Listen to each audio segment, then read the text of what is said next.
বহুদিন আগের কথা, কত বছর আমরা জানি না। একজন প্রতাপশালী বাদশা ছিল, এখনকার বিশ্ব নেতাদের মতোই পরাশক্তি, ওই যে আসহাবুল কাহাফের মতো, বা ওই নমরুদের মতো, বা ওই যে ফেরাউন তার মতো একজন প্রতাপশালী বাদশা ছিল। তার অধীনে একজন বড় জাদুকর ছিল। কি ছিল? আচ্ছা, মজা আছে, ভালো করে বোঝেন। একটা বড় জাদুকর ছিল। এখনো কিন্তু বহু কান্ট্রি এই জাদুবিদ্যার চর্চা করে, আপনারা জানেন না। ভিতরে ভিতরে জাদুবিদ্যার চর্চা এখনো চলছে। আর এই জাদু সত্য, জাদু সত্য, চোখের বদনজরও সত্য। সায়েন্স বিশ্বাস করুক না করুক, এগুলো সত্য। কারণ কোরআন বলেছে সত্য, ব্যাস সত্য। জিন সত্য নাকি মিথ্যা? ফেরেশতা সত্য না মিথ্যা? কবরের আযাব সত্য না মিথ্যা? এগুলো তো চোখে দেখা যায় না, বিশ্বাস করলেন কিভাবে? এই চোখে দেখা যায় না বিশ্বাস করেছেন বলেই তো আপনি মৌলবাদী। চোখে দেখা যায় না, অহেতুক বিশ্বাস করছেন, অতএব আপনি একজন মৌলবাদী মানুষ। বুঝতে পারছেন তো? এই বিষয়গুলো বিশ্বাস না করলে কি আপনি মুমিন হতে পারবেন? আচ্ছা, কবরের আযাব সত্য না মিথ্যা আমরা বিশ্বাস করেছি, তোমরা মরার পরে বিশ্বাস করো। আমরা মরার আগেই বিশ্বাস করেছি, তোমরা মরার পরে বিশ্বাস করো। তারপর তোমরা পাক্কা মৌলবাদী হয়ে যাবে। যখন মরার পরে যখন কঠিন কবরের আযাব শুরু হবে, দেখবা যে আইন আল ইয়াকিন। ইয়াকিন কয়েক প্রকার হয়। একটা হচ্ছে আপনার আইন আল ইয়াকিন, হাক্কুল ইয়াকিন, এরকম কথা আছে কোরআনে। মানে আইন আল ইয়াকিন মানে যে চোখে দেখলাম এবার বিশ্বাস করলাম। রব্বানা আবসারনা ওয়া সামি'না ফারজি'না না'মাল সালিহান ইন্না মুকিনুন। আছে না সূরা আলিফ লাম মিম সিজদা? হাফেজে কোরআন যারা আছেন, আল্লাহর সামনে জাহান্নামীরা বলবে, রব্বানা, হে আমাদের রব, আবসারনা, এই যে দেখলাম, তোমার আযাব দেখেছি আমরা, এখন পরকালের কথা। ওয়া সামি'না, এই যে শুনতে পাচ্ছি এখন আযাব, ফারজি'না, আমাদেরকে ফিরিয়ে দিন। কোথায় ফিরিয়ে দিবে? দুনিয়ায়। না'মাল সালিহান, আমরা সৎ কাজ করব, ইন্না মুকিনুন, আমাদের ইয়াকিন হয়ে গেছে। তার মানে সবাই বিশ্বাস করবে একদিন না একদিন, তাই তো? এই ঈসা ইবনে মারইয়ামকে যে মানুষ বলছে ক্রুসিফাইড, তাকে ক্রুসিফাইড করা হয়েছে, তিনি মারা গেছেন, নাউজুবিল্লাহ, বলা হচ্ছে না? আচ্ছা, ঈসা ইবনে মারইয়াম যখন নেমে আসবেন সবাই বিশ্বাস করবে না? সূরা মাইদায় এই জন্যই বলা হচ্ছে যে ঈসা ইবনে মারইয়ামকে যখন পাঠানো হবে, একজন আহলে কিতাব বাকি থাকবে না যে তার প্রতি ঈমান নিয়ে আনবে না। এমন একজন মানুষ তখন খুঁজে পাওয়া যাবে না যে তার প্রতি ঈমান আনবে না আহলে কিতাবদের মধ্যে। ঈসা ইবনে মারইয়ামকে ক্রুসিফিকশন করা হয় নাই। ঈসা ইবনে মারইয়ামকে আল্লাহ রাব্বুল আলামিন তার কাছে উঠিয়ে নিয়েছেন। আর যে আল্লাহ পুরো মহাবিশ্ব চালাতে পারেন, সে একজন মানুষকে উঠাতেই পারেন। এটার এমন কি বিষয় যে আল্লাহ রাব্বুল আলামিন আপনার দেহের মধ্যে রূহ রেখে দিয়েছেন, যার হুকুমে বের হয়ে চলে যাবে, সে আল্লাহ রাব্বুল আলামিন রাসূল সাল্লাল্লাহু আলাইহি ওয়াসাল্লামকে মেরাজে উঠিয়েও নিতে পারেন। সিম্পল। এটা অবিশ্বাস করার কি আছে? আসুন সামনে যাই। এখানে যে বিষয়টা, যে বহুদিন আগে এরকম প্রতাপশালী বাদশার অধীনে একজন জাদুকর ছিল। এই জাদুকরের যখন বয়সটা বুড়ো হয়ে গেল, তখন সে তার ওই বাদশাকে বলছে যে আমার তো বয়স শেষ, আমার এই বিশাল জ্ঞানগুলো কি করব? আমাকে একজন বালক এনে দিন, যেই বালককে আমি এসব জাদুবিদ্যা শিখিয়ে দিব। এই যেরকম ছোট বাচ্চাদের মধ্যে একজন। তো এরকম একটা ফুটফুটে সুন্দর বাচ্চাকে খুঁজে বের করা হলো, যে বাচ্চাটা বিচক্ষণ। একে নিয়ে আসা হলো জাদুকরের কাছে। এবার জাদুকর তাকে জ্ঞান শিখায়, জাদু শিখায়। জাদু শিখাতে শিখাতে শিখাতে শিখাতে সে একটু পরিণত হচ্ছে, মানে কৈশোরে পদার্পণ করল। এখন সে যখন জাদু শিখতে আসে, আসার পথে রাস্তায় দেখে একজন পাদ্রী আছে। পাদ্রী মানে কি? পাদ্রী মানে দরবেশ, মানে যে আল্লাহ বিশ্বাস করে, হয়তো আগেকার আসমানি কিতাবে সে বিশ্বাস করত। এমন একজন পাদ্রীর সন্ধান সে পায়। সে ওই পাদ্রীর কাছে গিয়ে বসে। সেই পাদ্রী তাকে আসমানি কিতাবের যে মর্ম, যে বাণী, এগুলো শোনায়। তার কাছে খুব ভালো লাগে যে মাশাআল্লাহ, এটার ইমানের স্বাদ। যে যখন কোরআন শুনি আমাদের ভালো লাগে না, আসমানি কিতাব যখন শুনে তার কাছে ভালো লাগে। সে বলে যে আমি এটা শিখতে চাই। তখন এই পাদ্রী তাকে বলে, তুমি তো জাদু শিখতে যাও এই বাদশার দরবেশের বাদশার জাদুকরের কাছে, যদি ওরা জানতে পারে তাহলে তো সমস্যা। তাহলে উপায় কি? যখন তুমি ওখানে যাবে, যখন দেরি হয়ে যাবে, তখন বলবে বাসার থেকে বের হতে দেরি হয়েছে, বাসার থেকে বের হতে দেরি হয়েছে। আর আমার এখানে বসে যখন বাসায় যাবে, তখন বাসায় গিয়ে বলবে যে ওখান থেকে, ওই যে জাদুকরের কাছ থেকে আসতে দেরি হয়েছে। মানে কৌশল অবলম্বন করতে তিনি শিক্ষা দিলেন। কৌশলের প্রয়োজন আছে না? উদউ ইলা সাবিলি রাব্বিকা বিল হিকমা, হিকমার দরকার আছে না? সত্য থেকে সরে গিয়ে নয়, কিন্তু কৌশল তো করার দরকার আছে। নবী সাল্লাল্লাহু আলাইহি ওয়াসাল্লাম যে হিজরত করেছেন, মক্কা থেকে মদিনা চলে গিয়েছেন, সবাইকে জানান দিয়েছিলেন, এই শোনো আমি হিজরত করছি, জানান দিয়েছেন? রাতের বেলা বের হয়েছেন, কৌশল, রাতের বেলা বের হন নাই, এবং তাকে মারার জন্য চারপাশ থেকে লোক ঘিরে রেখেছিল, এর মধ্য দিয়ে আল্লাহ রাব্বুল আলামিন তাকে বের করে নিয়ে গেছে। তিনি কি সবার সামনে ফেসবুকে জানান দিয়েছেন, এই দেখো আমরা বেরোচ্ছি? তো তোমরা তো কৌশলই বুঝো না দিনের কাজের, যে কাজ হবে 1%, আইওয়াশ হবে 99%। এখনকার এই যুগ, হ্যাঁ, দিনের কাজ হবে 1%, আইওয়াশ শোডাউনই বেশি। এই শোডাউন করতে করতে মানুষের চোখ লাগে, যত চোখ লাগে তত সমস্যা সৃষ্টি হয়, এবং আস্তে আস্তে আস্তে আস্তে দিনের দায়রা মাইনাস হতে থাকে। এই যে এই বিষয়টার পিছনে তোমরাও দায়ী, কৌশল তো বোঝো না। তো স্মার্ট এবং বিচক্ষণ মুসলিমদের বড় অভাব আছে এখন পৃথিবীতে। যতক্ষণ পর্যন্ত বিচক্ষণতা অর্জিত হচ্ছে না, ততক্ষণ পর্যন্ত ইসলামের বিজয় হচ্ছে না, এটা মাথায় রাখেন। তারপর সামনে যান। এবার এই বাচ্চা খুব সুন্দর করে ব্যালেন্স করলো, একবার এখানে যায়, একবার ওখানে যায়। এই করতে করতে ওই যে জাদুকরের ইন্তেকাল হয়ে গেল, মারা গেল জাদুকর। এবার এই বাচ্চার কাছে মাশাআল্লাহ অনেক এলেম কালাম আছে। এদিকে সে পাদ্রীর জ্ঞানে দীক্ষিত হচ্ছে। দীক্ষিত হতে হতে তার মধ্যে আল্লাহ পাকের প্রতি একটা পরিপূর্ণ ঈমান চলে আসে, সে মুসলিম হয়ে গেল, আলহামদুলিল্লাহ।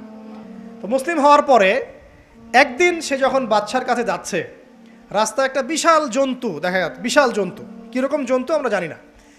ঠিক ওই যে দাব্বাতুল আরদ সামনে বের হবে, কিয়ামতের 10টা নিদর্শন আছে বড় বড়, তার মধ্যে একটা হচ্ছে দাব্বাতুল আরদ, জমিন থেকে ফুড়ে একটা প্রাণী বের হবে। আর এখন মানুষ এগুলো বিশ্বাস করবে না, আমি জানি। 2 দিন পর নাসা যখন বলবে তখন বিশ্বাস করবে।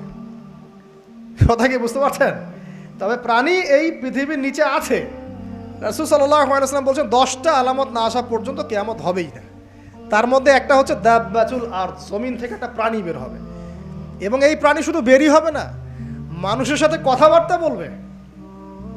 এবার মানুষের সাথে কথা বলবে প্রাণী, বিশ্বাস করছেন? এখন বিশ্বাস করছেন না জানি, কিন্তু প্রাণী মানুষের সাথে কথা বলবে। আল্লাহ পাক বলাতে পারেন না? পারেন। আচ্ছা সামনে যান। ওই প্রাণী যখন দাঁড়িয়ে আছে রাস্তায়, এখন এই বালক বলছে আজকে আমি প্রমাণ করে নিব যে আল্লাহর আনুগত্যশীল ওই পাদ্রী সঠিক নাকি ওই জাদুকর সঠিক।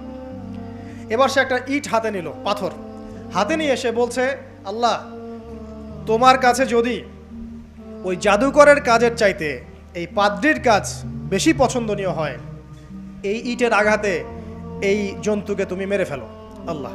এ বলেছে বিসমিল্লাহ বলে পাথর নিক্ষেপ করলো, নিক্ষেপ করার সাথে সাথেই জন্তু ডেড। তখন তার আইন আল ইয়াকিন, হাক্কুল ইয়াকিন হয়ে গেল যে হ্যাঁ, আল্লাহর কাছে এই পাদ্রীর আমলই সবচেয়ে বেশি পছন্দনীয়। তার আর মনে কোনো সংশয় থাকলো না। কিশোর মানুষ না, কতটুকুই বা বোঝেন নাই? এবার তার মধ্যে একটা ইয়াকিন চলে আসলো এবং সে পরিপূর্ণ মুমিন মুসলিম হয়ে গেল। এবার যখন সে রাজ দরবারে যায়, তার কাছে পেশেন্ট আসে, মানে একজন মানুষ এসেছে, সে বলছে যে আমার চোখে সমস্যা। সে চোখে হাত দেয়, হাত দিয়ে বলে যে আপনি আল্লাহর প্রতি ঈমান নিয়ে আসেন, আমি আল্লাহর কাছে দোয়া করব, চোখ ভালো হয়ে যাবে। এভাবে পেশেন্ট আসে, সে বলে আল্লাহর প্রতি ঈমান নিয়ে আসেন, আমি দোয়া করব, ভালো হয়ে যাবে। এভাবে আস্তে আস্তে তার নাম এবং খ্যাতি ছড়িয়ে পড়তে লাগলো। যেই তার কাছে আসে সে বলে আগে মুসলিম হন, ইমানদার হন, আল্লাহর প্রতি বিশ্বাস করেন, আমি দোয়া করব, ভালো হয়ে যাবে। চোখ অন্ধ ভালো হয়ে যাচ্ছে, কুষ্ঠরোগী ভালো হয়ে যাচ্ছে, হ্যাঁ, প্যারালাইজড রোগী ভালো হয়ে যাচ্ছে, আলহামদুলিল্লাহ। নবী ঈসা আলাইহিস সালাম এমনটা করেছিলেন না? আল্লাহ পাক চাইলে করতে পারেন।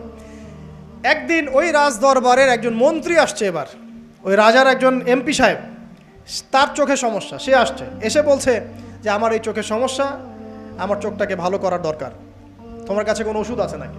সে বলছে যে আপনি আল্লাহর প্রতি ঈমান নিয়ে আসেন, আমি আল্লাহর কাছে দোয়া করব, আপনি ভালো হয়ে যাবেন।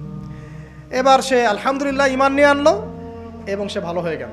এই ভালো হয়ে যাওয়ার পরের দিন যখন সে আবার ওই পার্লামেন্টে গিয়েছে আর কি, ওদের তৎকালীন রাজদরবারে, এবার রাজা ওকে দেখে বলছে যে তোমার তো চোখ অন্ধ ছিল, কিভাবে শেফা লাভ করলে? তো সে বলে না কিভাবে শেফা লাভ করলো, সে বলতে চাচ্ছে না, কারণ সে আজ করছে যে বললে সমস্যা হবে। তো এক পর্যায়ে তাকে খুবই পিটুনি দেওয়া হচ্ছে, রিমান্ডে নিয়ে গিয়ে কঠিন মাইট দেওয়া হচ্ছে।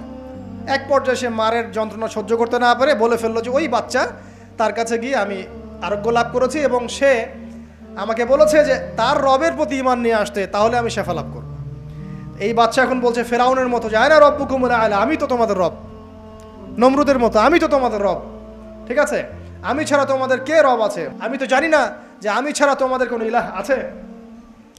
এবার এই লোকটাকে হত্যা করা হলো, এই এমপি সাহেবকে হত্যা করা হলো, বিকজ সে ঈমান নিয়ে আসে। এবার সেই বালককে ডেকে আনা হচ্ছে, বলা হচ্ছে বলো তুমি নাকি তোমার রবের নাম দিয়ে মানুষের ট্রিটমেন্ট করা শুরু করেছো। তখন সেই বালক বলছে হ্যাঁ, আমি এক আল্লাহর প্রতি বিশ্বাস করি এবং তার রাসূলের প্রতি বিশ্বাস করি, তার প্রেরিত আসমানি কিতাবে বিশ্বাস করি। এখন রাজা বলছে আমি ছাড়া তোমাদের কোনো ইলাহ আছে আমি তো জানি না। এই সৈন্যবাহিনী শোনো, এই বালককে ধরো, ধরে নিয়ে গিয়ে উঁচু পাহাড়ে নিয়ে যাও, ওখান থেকে ফেলে দাও। কথা বুঝতে পারছেন? এবার তাকে নিয়ে যাওয়া হলো, ক্রস ফায়ার দেওয়া হবে, এবার উপরে নেওয়া হয়েছে, একদম পাহাড়ের উপরে। এবার ওই বালক উপরে উঠে একটা দোয়া করছে, এই দোয়াটা সবাই শিখে নেন। ওই বালক উপরে উঠে দোয়া করছে আল্লাহুম্মা কফিনিহিম বিমা শি'তা, আল্লাহুম্মা কফিনিহিম বিমা শি'তা, আল্লাহুম্মা কফিনিহিম বিমা শি'তা। পাহাড় থরথর করে কাঁপা শুরু করলো এবং ওই সৈন্যবাহিনী পাহাড় থেকে পড়ে গেল, বালকের কিচ্ছু হলো না।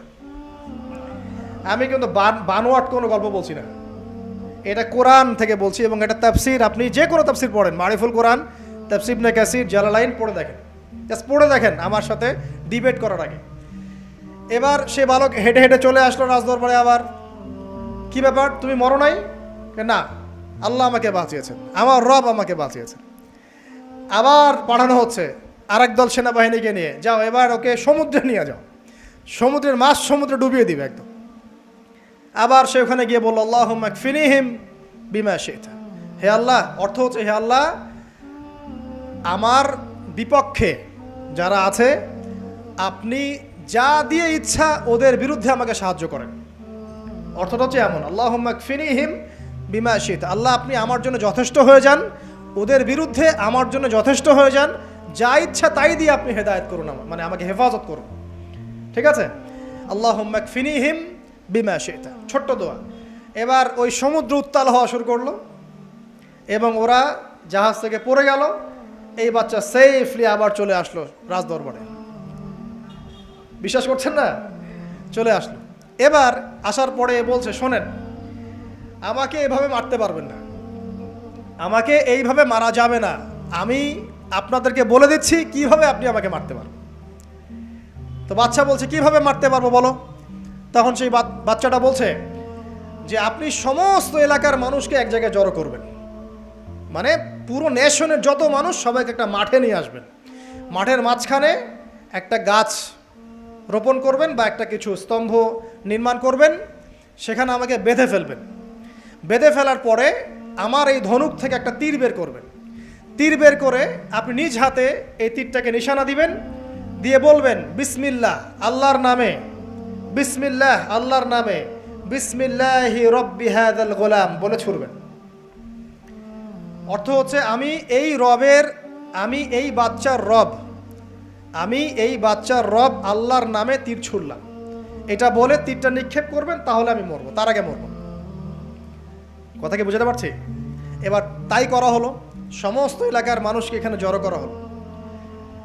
কথাটা ভালো করে বোঝেন, সমস্ত এলাকার মানুষ মানে কি ওই এলাকার সব মানুষ, মানে মুমিন কাফের যে আছে সবগুলাকে একত্রিত করা হলো। করার পরে বাচ্চাটাকে এভাবে একটা জায়গায় বেঁধে দেওয়া হয়েছে, খেজুর গাছে, তাফসিরে এসেছে খেজুর গাছে। এবার সে এখান থেকে তীর বের করে বাচ্চা বলছে বিসমিল্লাহি রব্বি হাযাল গোলাম, নিক্ষেপ করলো। তীরটা ঠিক, আল্লাহ পাকের দৃষ্টি দেখেন এত সূক্ষ্ম, ওইটাই বর্ণনা করেছেন।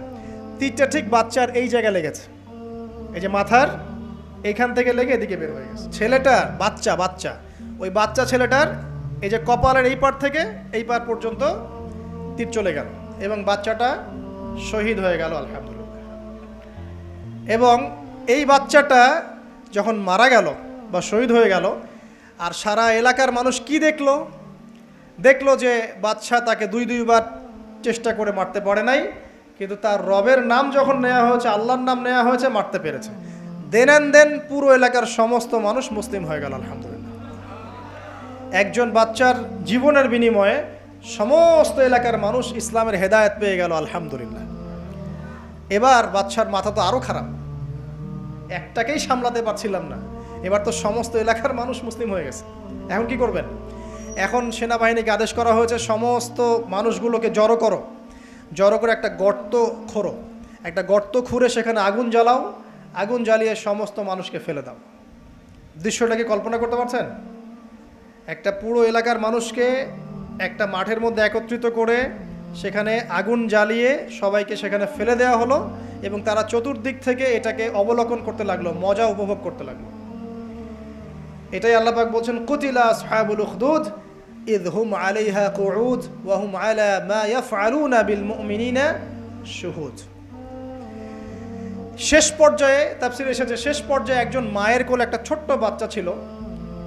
তো সেই মা নিজে লাভ দিবে এটাতে তার কোনো সমস্যা নেই, কিন্তু বাচ্চাটাকে নিয়ে লাভ দেওয়ার জন্য সে ইতস্তত বোধ করছে। তখন আল্লাহ রাব্বুল আলামিন সেই ছোট্ট বাচ্চাটার কোলে, সেই ছোট্ট বাচ্চাটার জবানের মধ্যে আল্লাহর কুদরত নিদর্শন নাজিল করলেন। ওই বাচ্চাটা কথা বলা শুরু করলো। সেই বাচ্চাটা বলল, ইয়া উম্মা, হে আমার মা, লা তাখাফি, তুমি ভয় করো না, ফাইন্নাকি আলাল হক, কারণ আপনি সত্যের উপর আছেন, লাভ দিন। যারাই সে অগ্নিকুণ্ডে সেদিন লাভ দিয়েছে তারাই জান্নাতের স্বাদ পেয়েছে, আলহামদুলিল্লাহ। এই হলো আসহাবুল উখদুদের ঘটনা, যেটা আল্লাহ রাব্বুল আলামিন সূরা বুরুজের মধ্যে বলেছেন। এখানে একটাই শিক্ষণীয় বিষয়, ঈমান এর শক্তি, একজন ছোট্ট বালকের মধ্য দিয়ে কিভাবে আল্লাহ রাব্বুল আলামিন পুরো নেশনকে হেদায়েত করতে পারেন, এবং আল্লাহ রাব্বুল আলামিন সমস্ত পরিকল্পনার উপরে মহা পরিকল্পনাকারী, এবং আল্লাহ সুবহানাহু ওয়া তাআলা তাদেরকে চিরস্মরণীয় করে রেখেছেন কোরআনের পাতায়। কিয়ামত পর্যন্ত মানুষ এই ঘটনা পড়বে, তাদের থেকে শিক্ষা গ্রহণ করবে না? তা আল্লাহ রাব্বুল আলামিন সবচেয়ে বেশি স্মার্ট না আমরা সবচেয়ে বেশি স্মার্ট? এরপরে আল্লাহ রাব্বুল আলামিন বলছেন যে তারা ঈমান আনা ছাড়া অন্য কোনো অপরাধ করে নাই। এই মুমিন যারা ছিল, আগুনে লাফ দিয়েছে, এদের কি কোনো অপরাধ ছিল? এদের কোনো অপরাধ ছিল? কি অপরাধ ছিল? তারা শুধুমাত্র কি ছিল? মুমিন ছিল।